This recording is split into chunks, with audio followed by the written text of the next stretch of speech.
यहां पे सिंपल बात यह है कि द सेकंड ब्रेन बोला जाता है आपके गट को, आपके स्टमक को। आप अपने ब्रेन के अंदर नहीं घुस सकते, ब्रेन तक नहीं पहुंच सकते, वो कहीं अंदर छुपा हुआ है।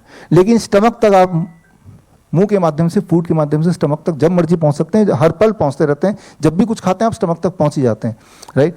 आप देखते हैं कि जब आप खाते हैं तो उसका असर ब्रेन पे होता है। ब्रेन क्यों, सेकंड ब्रेन क्यों बोला जाता है? क्योंकि मान लो आप अगर कोई शराब पिएगा तो उसका असर दिमाग पे पड़ेगा, राइट।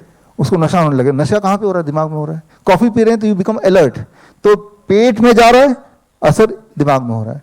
अच्छा, दिमाग में ये सोचिए, रसगुल्ला या गुलाब जामुन इमेजिन कीजिए, तो वो जो टेस्ट है वो टंग में आ रहा है ना। अगर आप नर्वस हो गए, कोई अगर बोला स्टेज पे आके स्पीच देना, कुछ लोग नर्वस हो जाते हैं, तो असर कहाँ पे आता है? दिमाग सोचता है, लेकिन असर पेट में, the butterfly in the stomach बोलते हैं ना हम।